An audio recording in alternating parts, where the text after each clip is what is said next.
So I just thought, right, well, I'm going to give this everything. And then I got my program from the coach and just basically went all in. It was just like, right, I'm going to nail every session. I'm just going to do everything I can to try and qualify for this thing because it would just be so cool to, represent your country in a sport. That's not something I ever imagined was going to be possible or had ever even thought of, really. Welcome back to the Agegroup Multisport podcast with me, Richard Conway. And that was the voice of our guest on this episode, Rebecca Speirs. Rebecca, currently from the UK, emigrated over to New Zealand and then has found herself in the last couple of years living over in Australia. But she races under the New Zealand flag and she has done for the last few years. And I don't think we've had an athlete who's represented New Zealand on the podcast before, so it was interesting to hear how they go about qualification and Rebecca's experiences racing for them. So I hope you enjoy Rebecca's story. That's coming up. Last weekend I was at Dalby Forest and I was racing an off-road duathlon that was put on by Wild Deer Events. Stunning location. I had been to Dalby Forest once as a kid to watch the RAC rally of all things, but what a fab location. It took us a couple of hours to drive north from Lincolnshire up to North Yorkshire, and man, it's as all these forests that I've been racing in over the last 6 months have been, they're just epic. Peaceful, massive, and the racing was really, really good again. So we rocked up on Friday night. The race was Saturday. Rocked up Friday night, and we'd stopped halfway up in Beverley for something to eat. Stayed over a Friday night in the van. Mrs. C, Betty, and me, and then we were there ready Saturday morning. Bit of breakfast. And away we went 9:30, and not gonna lie, it was tough. Couldn't get myself going on the first run. Don't know what was wrong, but I just struggled. I was overheating as well, so halfway through the first run I had to derobe, take off my I'd put a top on because it was really cold and windy.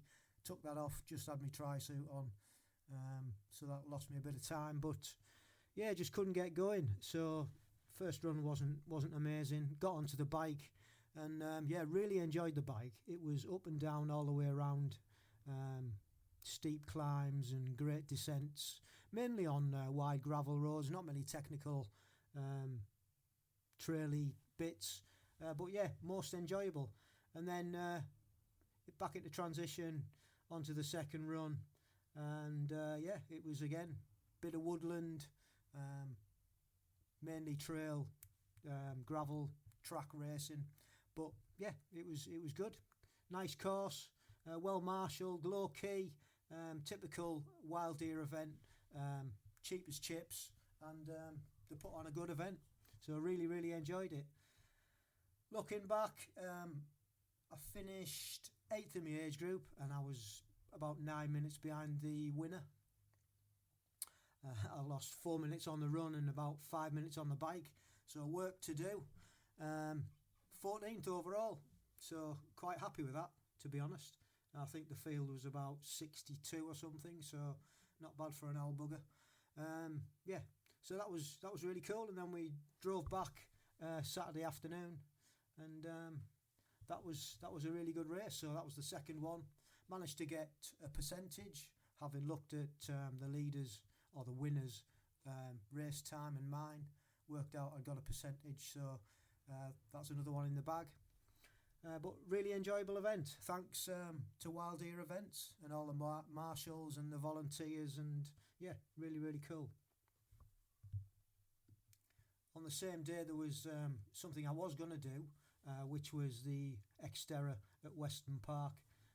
Mrs. C had done that a couple of years ago. She'd done the duathlon up there.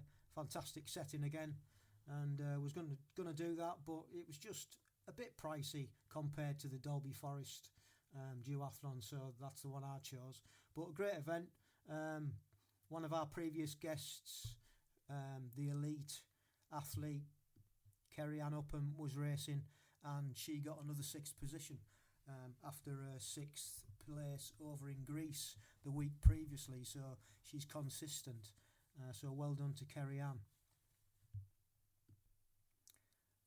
Really enjoyed the last triathlon that was on the TV that I found, which was Ironman Texas. We flicked in and out of it throughout the day, and it was great to see Kat Matthews come out on top with a record time. Really, really enjoyed that. Beating Taylor Knibb on the way. Yeah, it was a fantastic race, fantastic event. And on the men's side, it was nice to see Christian Blumenfeld back on top. He won the men's quite convincingly again, by about 8 minutes, I think, in the end. And he looked really comfortable doing it, so that was pretty cool to watch. Nice to see him back. And then we've been watching a few of the one-day classics, and that's all finished now in the cycling. As has the Tour of Romandy, which was on last week. Really enjoyed that. And currently watching the women's Vuelta road race. I think it's on for the week, and love watching women cycling. It's so cool. They're just so good.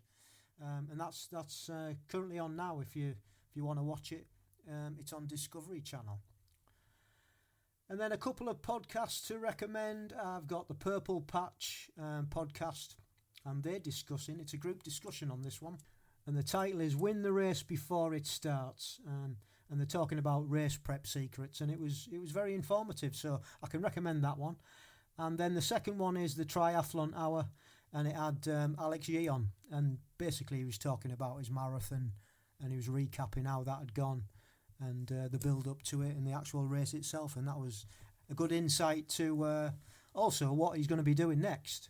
So that's worth a listen if you haven't heard any of Alex's interviews post-marathon. Right, it's time for the main event, and hope you enjoy Rebecca's story, and we'll see you on the other side. Welcome, Rebecca. Really pleased that you reached out all the way from Australia to come on the podcast. I've had several Australians on. Alf Lakin, Jebba Berry and Natasha Pertwee have all been on from over that side of the world, and it's always great to hear how it goes over there. So yeah, once again, thank you very much. If you'd just like to say who you are and where you're from, what you do, and we'll get going. Sure. So yeah, my name's Rebecca Speirs. I live in Perth in Western Australia. I'm actually originally from the UK, but then immigrated to New Zealand. I've been in New Zealand for like 16, 17 years, and then I've been in Australia for about 2 years. So I've done triathlon across 3 countries now. Can I just ask, have you raced for all 3 countries? No, only New Zealand. Yeah, only New Zealand. Yep. Cool. Yeah, so yeah, carry on. Sorry to interrupt. Yeah, so my day job I do is for IT/management consulting contracting. I'm currently working for a mining in a mining sort of project for a consultancy, and yeah, done all sorts of finance, banking, all sorts of things. And how did I get into triathlon? Is that just what you did growing up as a kid, really? To be honest, like I didn't come from a sporty family. My family are quite musical, but what I did do as a kid was play out a lot with kids in the street, and I think this was in the era when people did that, and you spent a lot of time running around, climbing trees, making camps, playing on your bike. So I probably developed quite a good base endurance from doing that.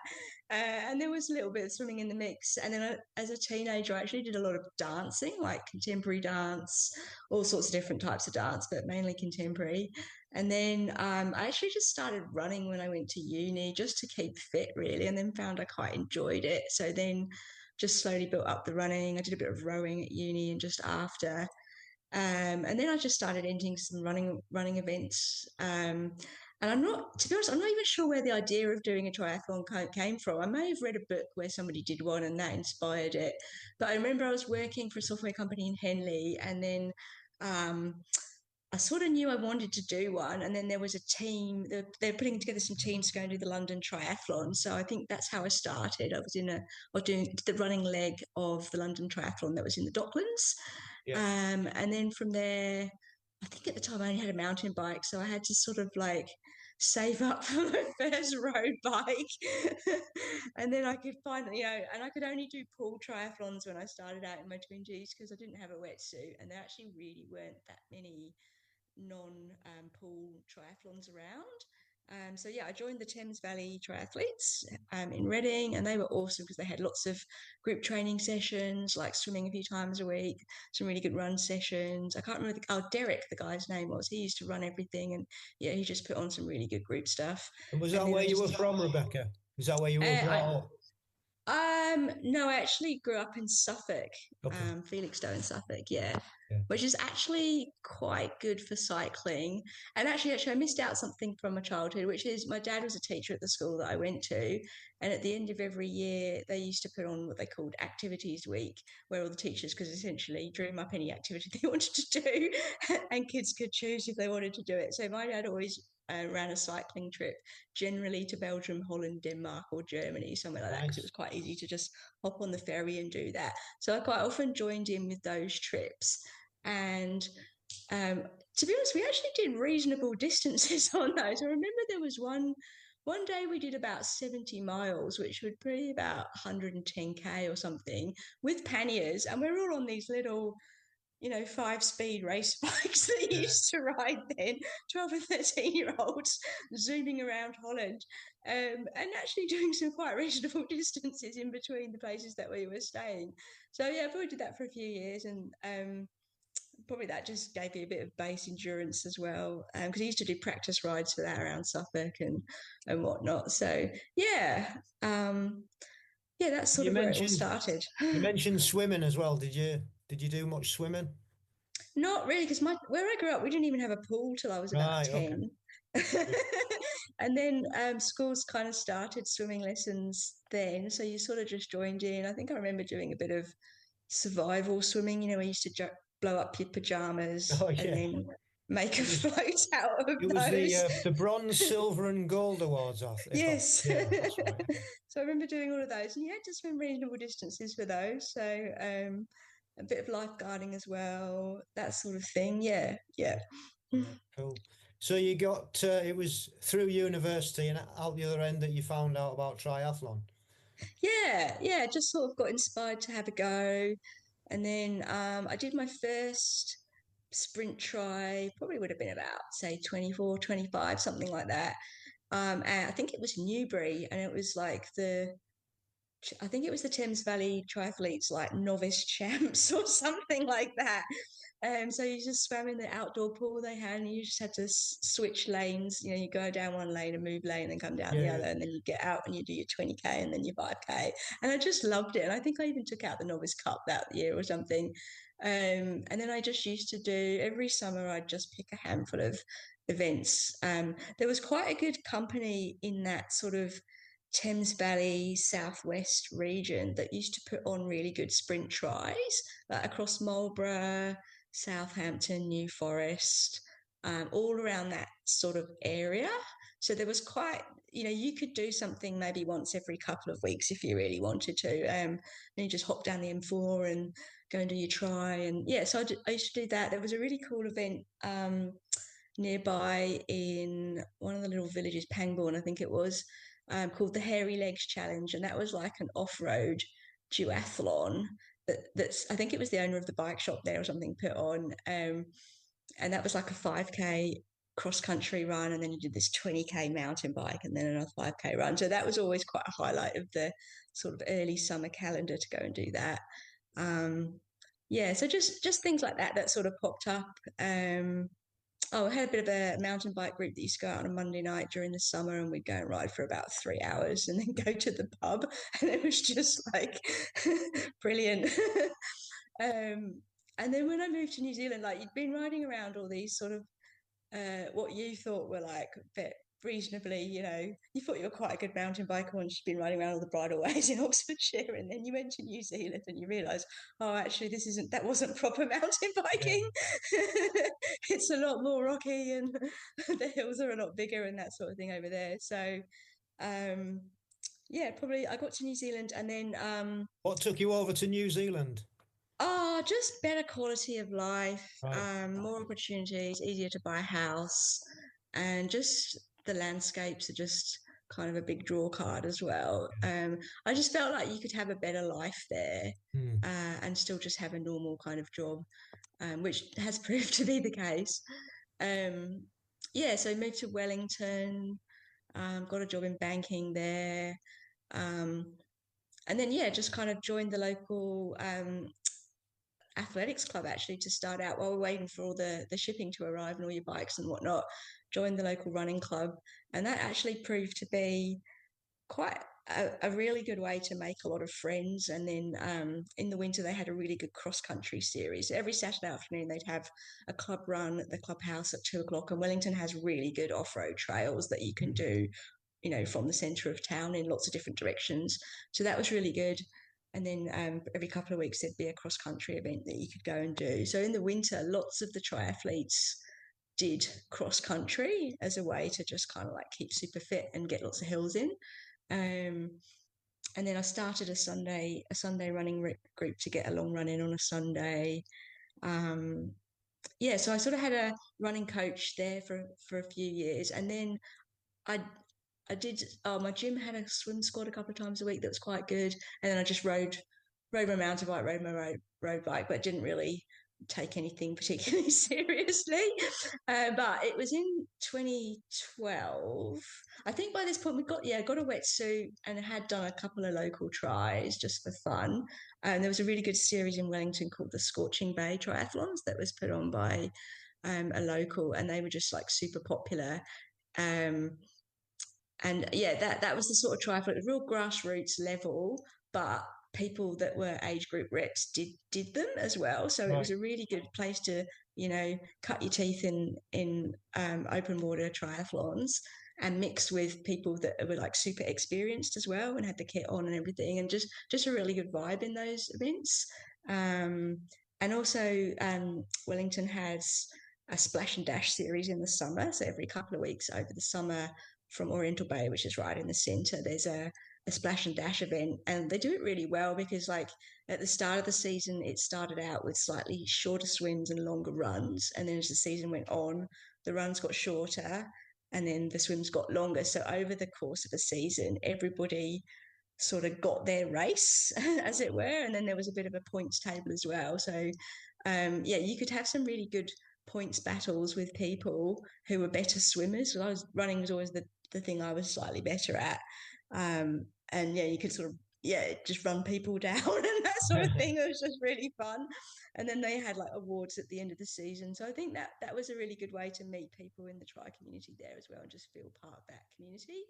And then it was in 2012 the world champs for age groupers went to Auckland, Mhm. and someone in my running club who was a good friend, she just said, you should have a go at this. You can run, you can swim, you ride your mountain bike, you ride your other bike everywhere. You should have a go. And I was like, all right, I will. And the timing was quite good because my running coach at the time was he moved to Rarotonga at that point to sort of check out Rarotonga for a couple of years. So he was moving away, and then this came up, and then I thought, well, I don't really know that much about cycling, so I really need to get myself a triathlon coach. So that's what I did, and I think there was about 3 months before the qualifying event. So in New Zealand, the way it works is there's generally a qualifying event. Sometimes they'll Okay. have a North and South Island one, or it might just be one. And then you'll rock up at that event for either sprint or standard. And then they'll take, I guess, so I think for that, it was maybe the top 10 in each age group. Sometimes it's the top 20 if it's maybe, maybe if it's a larger event or something like that.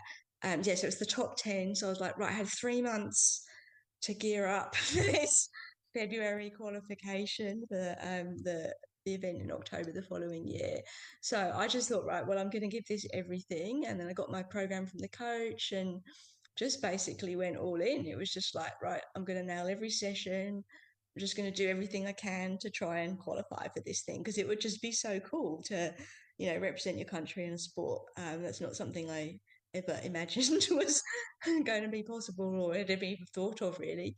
And yeah, so the qualification day came around, and I think I did spend an afternoon stalking the other people on the start list. I think that's standard. That's standard. Well, you've got to do your research and background, haven't you? I'm sorry, but you just want to know what you're up against. At least I do, anyway. Exactly. So I think I figured from that research there was a reasonable chance of coming around about fifth in the pecking order. And I was like, well, that's all you need, isn't it? That's all you need. And I think I was actually spot on accurate with where I placed on the day. And we had quite a fast, so that the worry was that there was a very fast person who was likely to take out the age group. And I think at the time they might have changed the percentages now, but it was something like you had to finish within either 10 or 20% of that person's time. And that was the bit I was the most worried about, because I was like, she's really fast and it's only a sprint and there's not really much margin for things going wrong. But I was okay, and I qualified, which was super exciting. And then that was kind of it, really. I was just fully on board with the try, and then carried on with my coach, did Auckland. And how did it go Finished in somewhere. Auckland? Yeah, it was just super exciting because it was the local event effectively for New Zealand. Everybody came out of the woodwork to try and qualify, and Wellington probably had, I don't know, well over 100 people from the Wellington Tri Club that went up. So and they put on all these events, over the week, like there'll be, meet and greets and, yoga in the square and all these things that would go on. And it was just so cool hanging out with everybody and having a massive team photo and all of that, all of that sort of thing. And yeah, the race went really well. I think there was an aquathlon about 3 or 4 days before the sprint. That was like your little warm-up race. So you just didn't, you went pretty hard, but you left a little bit left, sort of thing. I think I probably did slightly better on that one, maybe about 18th or something. And then on the sprint, I came 26th. I was like in the middle of the field, essentially, for my age group. But I was third. I think I was the third Kiwi in my age group, which I was super happy with. And then most importantly, I beat my rival from Wellington Tri Club by 3 seconds. And there's when you get your finish line photo, there's me gunning it across the line, and you can see Sally in the background desperately trying to catch me. And then every time you see her after that, she's like, 3 seconds. All counts. So that was pretty funny.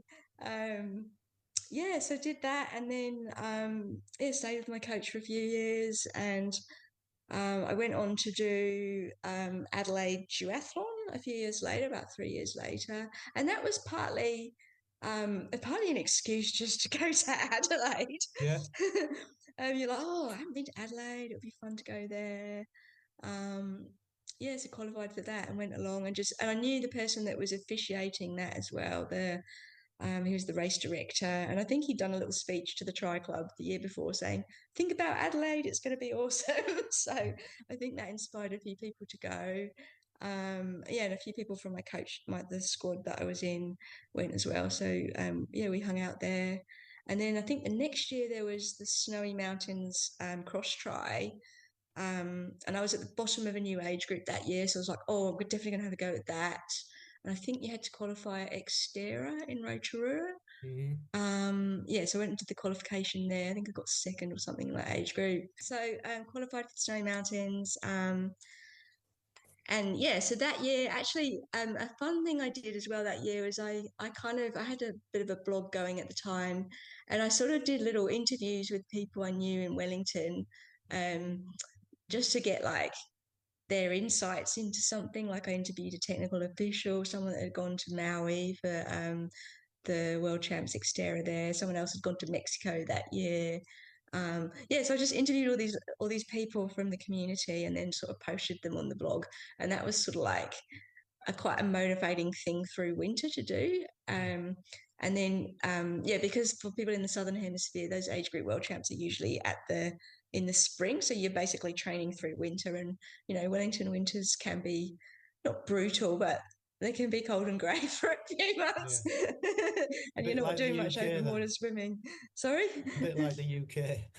Yeah, it's actually not. It's not as cold. It's just it can be kind of windy, and sometimes there's a southerly that comes through, and that can be a little bit cold. But yeah, it's not optimum conditions to be training for. But it probably makes you a lot stronger because you're either riding into a wind one direction or the other. Mm. Um, yeah, and then we booked a nice big. So the Snowy Mountains event was on a resort that had everything. It had its own mountain bike trails, it had its own running trails, it had its own lake, and then it had all these houses around the lake that you could rent out. So we kind of got in nice and early and just booked a big house. And then there was a group from the squad that went over, and one of the technical officials, Kathy Davey, and we just all stayed in the same house for the week. So it was just super fun because you were kind of all supporting each other, and you got to hear about everybody's races. You got to hear about what was going on behind the scenes from the technical official side of things, which was sometimes hilarious. Uh, like on the day that the elites, I think the elite men were racing, and somebody found a snake on the course. And this, because it was an off-road try, there was actually this particular course had lots of obstacles on it. So you had to like almost semi-crawl through a tunnel, and there were streams that you had to wade through and things like that, and climb over things. So anyway, they literally a few minutes before the elite men were due to start, one of the technical officials had found a snake just on the edge of this tunnel where people were going to come out and then like scramble up the bank. And because it was a national park, they literally couldn't touch it.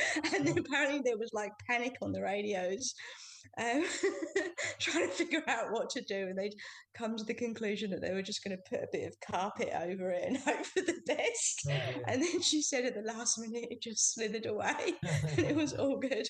But it was just so funny hearing stories like that. Yeah, and we got to our race and then like watched the elite. So I think Hayden Wild was there that year, and he was just starting out. Flora Mm. Duffy was there. There was some sort of reasonably big names who were doing it as well, which was pretty cool to sort of see those people in person. Um, yeah, and then moved from Wellington to Tauranga, which is in the middle of the North Island on the east coast. So it's like a surf town, Okay. um, which was kind of a pretty cool place to live. You had it's really good for swimming actually because you've got a surf beach on one side of the sort of peninsula, and then there's a bay on the other side. So whatever the wind is doing or whatever the tide is doing, there's one of those sides is going to be fine for swimming, which is really cool. And there's like a little mountain at the end of this peninsula, and you can actually swim around the mountain as well, which is about 3K. And you generally do that with the tide. So there was just some really good stuff to do around, especially swimming there, and a really strong triathlon club there as well. So I think I've been pretty lucky in Wellington because in New Zealand, like Wellington had a strong club, Taronga's got a strong club. Yeah, so you just sort of join that and slot in and join the training groups, and then the sort of the dream was to go to Townsville and do the cross try there, which I think was supposed to happen.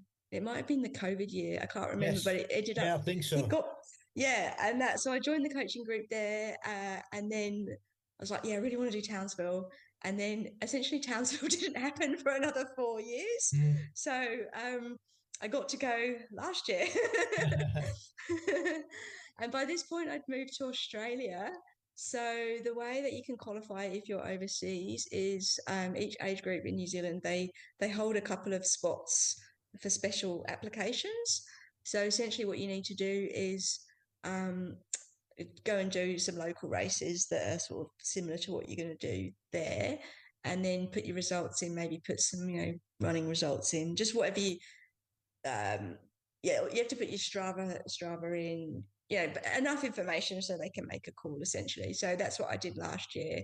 Um, and I just, because I was new to Perth last summer, I think I did pretty much every local triathlon there was, because it was just super exciting going somewhere new Mm. and having all these new events to do that you'd never done before. And they had a state league as well, which had one of every type of event possible. So I did everything from aquathlons to multisport to Bustleton 100 and standard and sprints in the mix as well. So that was super fun. And qualified for that, and then got to go to Townsville in August last year to do the cross tri, which was just super fun. I think I did the aquathlon as well. And what was awesome about that particularly was New Zealand sends like a team manager over and a couple of other people as well to help out with bike repairs and whatnot. And Mel, the team manager, just created a really beautiful atmosphere for the team. Like there was a coffee hangout that you could go to a few times, pretty much every day. She'd be there, 9 to 9:30, so you could sort of do some training first, then go and have a coffee with the team. I got a bit of a mountain bike group going in the mornings because we're you had the town centre of Townsville, and then like basically 5K up the road was where the off-road course was. So just, and we had a WhatsApp group as well. So you could just post on the WhatsApp, right, going to do a course recce tomorrow. Who wants to come? And then I got essentially assembled a bit of a posse, and we just spin up the road every morning and go and do a little bit of training up there and then have a coffee and spin back. And it was just super fun. And we ended up going swimming with the locals as well, because the big fear in Townsville was the crocodiles. Yes, yeah, yeah. I knew a few athletes that were going over to race, and that was one Yeah, of the concerns. Yeah. yeah, and you got surprisingly relaxed about it over the course of about 10 days of being there. So the first morning of like going to check out the course, and I'd been studying the crocodile map for weeks before, like, oh, there's one in the swamp that's really near the thing there, and so you're riding over these little bridges and you're like double checking.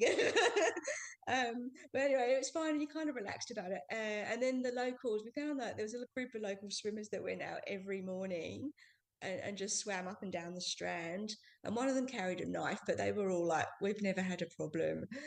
So a bunch of us just ended up joining in with them as well. And then on the day, they had 2 police boats out there with guns. So you did feel reasonably okay about it all. I'm not sure. I'm Although not sure whether that's more worrying that they're actually there or not, to be fair. but on the day, it ended up being quite choppy, and the water was actually really murky, and it was a non-wetsuit swim because it was so warm. So you're standing there on the start line, you go, this is going to be the fastest 1,000 meters I've ever swum.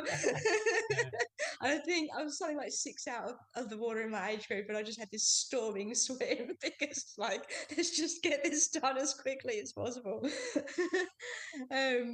Yeah, and I had a good race there. I think I came 8th in my age group for that, so I was pretty happy with that. Did the aquathlon a bit later on in the week, which had slightly stiffer competition, so I think I was more like, I don't know, 19th or something. And then they did the long distance world champs on the last day of the festival, because it was like a whole festival of events. There was elites, there was para tri, all sorts of different distances. So it was just really cool. And again, they had the guns out in the bay for that. So that was actually quite a good time just to go for a swim after everyone had got out, and then the police boats were still there. Like, oh, I'll just do a quick lap, while I can. So that was pretty awesome. And then this year, obviously, there's Wollongong in Australia. So given it's on the doorstep, it's like, well, let's have another crack at trying to qualify. So Yep. I just did. I actually went back to New Zealand for Christmas, and then I did Suffer, which is like a triathlon in Rotorua, and I did the local. It's the Surf Breaker Triathlon, which is in Mount Maunganui, which is where I used to live. And that's like 2 days after Christmas Day, and it's a surf swim, and it's just really fun. And elites come to that one as well. And it's just a really awesome morning of racing. And I did that and a couple more. So I've joined Fremantle Tri Club in Perth, which is a nice big club, and there's also plenty going on there as well. So I've actually been very lucky with my Tri Club. So there's training every day of the week. You can join into something, really friendly community, nice Facebook group. And then actually every January, Perth has what's called interclubs. So all the clubs basically race each other at this sprint triathlon in Mandurah, which is just down the road from Perth. And it's just the best fun ever, because there's various different trophies, but there's one like grand trophy, which is essentially the club that gets the most points. So there was a massive recruitment drive going on before this event to make sure every person that was around had signed up. So I think last year the club narrowly missed out to another club, and this year we had like matching t-shirts to wear. We were basically the biggest, brightest, noisiest club there, and then we took out this grand trophy by 1 point. So everyone's race counted, which was just really special because we had people that it was their first season of triathlon. There was quite a few novice type people there, up to quite experienced people and lots of Ironmen and whatnot. But everyone pitched in, and then we got the trophy. So that was like really, really special. And then that was one of the races that I think counted towards my application this year. So so I put that in, and I found out, I think it would have been about March that I got the spot. Cool. So winter of training ahead, and this year I've actually sort of ended up with quite a good setup in terms of building a big base because I've entered this multi-day running event in Alice Springs called the Larapinta, which is a multi-day trail run. Basically because a friend suggested it. I was like, oh, that sounds like fun. Yeah, I'll do that with you. And so that's about it's about 3.5 days of running, about 20k ish a day. There's a long and a short course. I'm doing the shorter version, and it's run by a company that just put on really, really good events. Like I've done a few. They run the XTERRA, and they've done something similar on the South Coast as well that I've done. So I've entered that, and then they do another event the following weekend, which is called the Gravel Muster, which is a multi-day gravel ride around trails in that area, and it's actually point to point, and you stay in like farm stays, and like it's a real experience where about 100 people sort of traverse this course over a few days, and there's a racing element to it, or you can just go and ride it and see the scenery. And like I've never been to the outback before, so I was like, I'd signed up to do this trail run, and then I'm thinking, I rock up at XTERRA in Dunsborough last month, and there's all these posters everywhere for the gravel muster, and I'm like, oh, I wonder if I could do both and just, I mean, you're there anyway. Could you just, stay an extra few days essentially and do this other event the following weekend? So I emailed them to say, has anyone ever done both? And essentially they offered me a good deal and said they'd feature me in the social. So I was like, all right, I'm in. So I'm now doing a multi-day trail run and a multi-day gravel ride in the middle of August. Good brick So session. that is basically and it's about 8 weeks out from Wollongong. So I think it's going to be perfect actually, because I'm just going to build up for that, and I'm not racing them. I'm just going to enjoy the outback scenery and just do a whole load of interesting trail running and gravel riding around Perth over winter, and go and explore a whole load of new trails as part of that experience. Do that, and then there'll be about 8 weeks to sort of have a bit of recovery, but then just put the icing on the cake in terms of just sharpening up. So Sounds good. I think that's hopefully going to be a good strategy, and just keep some squad swimming going over the winter as well, sort of 2 or 3 times a week. So yeah, that's the plan. Cool. Well done. That sounds good. Sounds Yeah. sounds varied, and it keeps you entertained and interested, doesn't it? That's the key. All Yeah. these different things. Yeah. And it's a really good excuse to just go and explore your local area. This is the second, coming up for 2 years here. So, I've done a little bit of, I know some of the trails, where you can go riding and whatnot. But as soon as you start really looking into it, you're like, oh, there's all these other places I didn't know they had trails there. And one of the things I did was actually just ask the tri community. I'm like, right, I need to find some, sort of, 2 hours, 2 hour, 2, 3 hour trail runs I could do around Perth, within an hour's drive, say, over winter. What do you recommend? And I just got floods of suggestions coming in. So I've mapped them all out, and they've made a little collection in Ride with GPS, and that's basically winter training sorted, and got a few buddies to rope in for those mission runs now. So and then there's a good cyclocross series in Perth as well every few weeks. There's one this afternoon, and then there's a nice 40k loop that you can do called the Heritage Trail, which is on an old railway line. And so I just tacked on that afterwards, and that's got various offshoots that you can, make it longer if you want.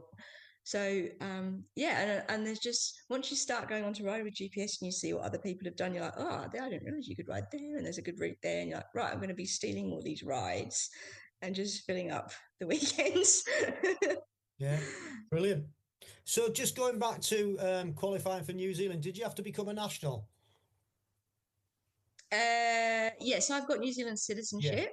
yeah, Yeah, and I don't. I need another 3 years here to get Australian citizenship, but New Zealanders can basically move to Australia and work there. You're basically a permanent resident automatically. But yeah, so I think yeah, in New Zealand, I think you've just got to be a permanent resident. But I did actually get citizenship the year I did Auckland, so that's sort of how it works. Yeah, yeah, yeah, yeah. Because I yeah. was speaking to an English girl who was at the time she was just moving back from Perth. Actually, she's now moved back, and she was saying that she to race for Australia she needed to. Yeah, yeah, yeah, yeah. So Uh, that's so yeah. what took you to Australia? The economy essentially. So I was working remotely for a Sydney fintech company from Tauranga, which was really the dream lifestyle because I was living in a really nice surf town with world-class mountain biking down the road in Rotorua, doing surf lifesaving, triathlon, all the rest of it. With this corporate Sydney job. And then there was a whole load of tech restructures in 2023, lots of downsizing at that point in time. And then yeah, my role just got absorbed into marketing. So it was kind of a case of yes, I could have got a local job. I know I'd worked for a couple of companies in Tauranga already, so I could probably have gone back to one of those and maybe got a job there or done some contracting or something. Um, or I could have moved to Auckland potentially. But it just sort of came down to yes, I could do that, but I think ultimately be getting by, not getting ahead. And it's like, well, this is an opportunity. You can go to Australia now. It's a lot more easy to contract and bring in a lot more income if you contract in Perth, and Perth's a big enough city that there's enough work to do that. um, why not take a punt and go and do that essentially? And then, you can build up your asset portfolio and just sort of set yourself up better that way. Then it would be easier to do in New Zealand. So I've still got a house in New Zealand that's rented out. And then I've bought a couple of properties here since I've been here. Um, yeah, so far it's worked out. Good, good. And what's your favourite distance? Just going back to multisport now, what's your favourite distance and discipline? I Because do you do like the XTERRA, sprint. yeah, you like the Yeah, sprint, well, I'd say sprint and XTERRA type stuff would be my yeah, favourites.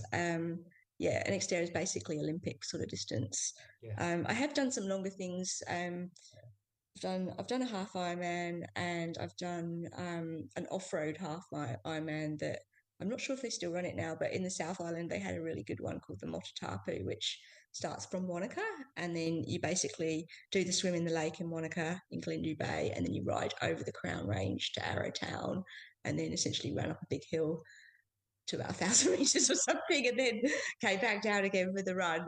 So I did that 1 year. I think it used to be a qualifier for the world champs in Maui as well when they used to run it in Maui.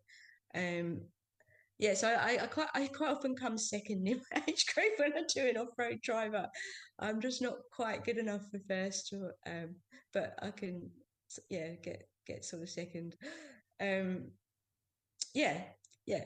But yeah, I think the sort of exterior length or sprint distance kind of suits me best. yeah. Yeah. Cool, that's a great story. Thank you for sharing that. We've just got the quick fire questions to go. Um, Yeah. the first one is, what does a week of training look like at the moment? So yeah, I joined in with a couple of the Tri Club swim squad sessions, and then I'm also lucky enough to live near the pool, that Paul Newsom that runs the Swim Smooth squad, which I Yeah, think is fairly well known across the world. yeah, yeah. That's basically down the road about 10 minutes drive. Right, okay. So I do a Handy. squad, yeah, in Claremont, and yeah, I do a squad session with his crew there once a week. That's sort of the swim side of things, and then yeah, I actually join in with a couple of running groups to sort of do my intervals and hills. So there's like a physio gym fairly nearby that puts on a couple of group running sessions on a Tuesday and a Thursday. So that sort of does your intervals and your hills. Team up with a buddy on a Wednesday morning for a sort of longer midweek, easy, steady state type run, maybe with a few strides at the end. And then Saturdays, I generally do a bike ride with the South Perth Rooters, which is a cycling club. So I'm actually a ride leader there now, and they have a kind of 50k ride on a Saturday morning, which is great. And there's so many people in that club that there's like lots of different groups, and it's really well organised, so you can figure out which group you're going to ride with, and then that's been a really good way to make friends as well. Sundays, they do a hills ride as well. Sometimes I'll join in that. But at the moment, yeah, generally a long run on a Sunday and then tack on some fun stuff like a gravel ride in the afternoon. And then a couple of strength sessions a week and a bit of flexibility, sort of Pilates type stuff. Yeah, that's pretty much the week. Okay. Lots going on. Yeah. So what's your favourite bit of kit? Well, I was thinking about this and it's really got to be my sunglasses that I got when I did the 2012 World Champs, because I think that year you had the option of buying a really nice pair of Adidas sunglasses that had like age group world champion team New Zealand engraved on the lens at the top, and they were just beautiful. It's like, oh, I'm going to get those as a nice memento. And so basically, they are my race sunglasses. So they only come out for racing. And when you put them on, it's like, right, it's business time. The race sunglasses are on. So yeah, 13 years later, they're still going strong. Yeah, that would be my favourite bit of kit. Nice. We don't have sunglasses very often. It's usually the bike. I have had a pair of sunglasses before, but not. I think that's only the second time, to be fair. Somebody said that they had some Oakleys that they've had for years as well, and they love them. So Right, yeah, yeah, yeah. yeah, cool. What's the best piece of advice that you've been given? Around triathlon? Yeah. Yeah. Um, Control the controllables. Yeah. And it's kind of a mindset thing around control the things that you can control and accept that there's going to be uncontrollable things, but just execute your race as best you can and sort of set process goals around how you're going to do it and let the result take care of itself. Yeah. Yeah. I mean, sometimes there are a little bit of tactics and strategy depending on what's exactly going on, but I think if you've got that mindset of control what you can control, that's actually quite good life advice, I think, as well. Yeah, yeah, absolutely. Yeah, don't worry about the things you can't control. Absolutely. Yeah, Yeah, like the weather or the wind or whatever. Yeah. yeah, absolutely. And then finally, we've touched on your short-term goals, which obviously is going to be Wollongong. What is your longer-term goals? Well, I do enter a new age group next year, quite a significant one.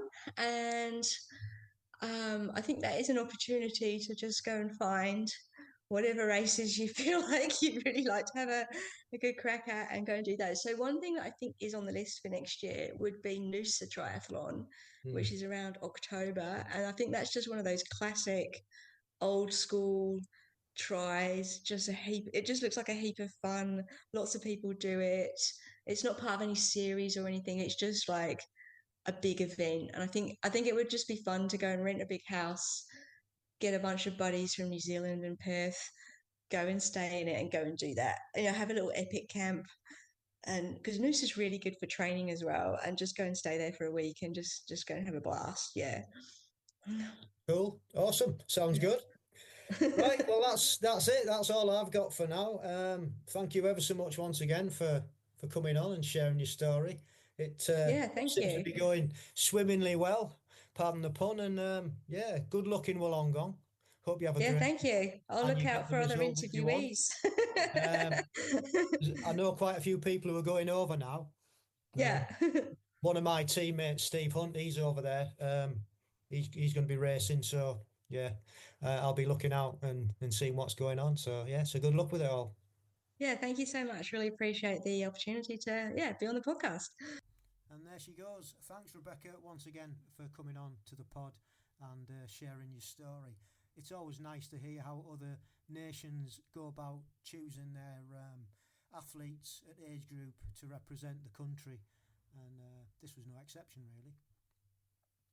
So good luck in everything that you do in the future, especially over at the World Champs in Wollongong. I hope you do well and get the result that you want. So that's it for another episode. Thank you once again for taking your time out and listening to the pod. Much appreciated. If I could just ask you to like, subscribe, and you can even leave a comment, especially on the Apple podcast and the Spotify apps. You can email us at agegroupmultisportpodcast@gmail.com if you've got any comments or thoughts or questions, or you would like to come onto the podcast yourself. Just drop us a line. Or you can find us on Instagram at amp_1967. We're on Facebook at ampgb, and we're on X at Agegroup Multisport Podcast, and we have our own YouTube channel, which is also ampgb.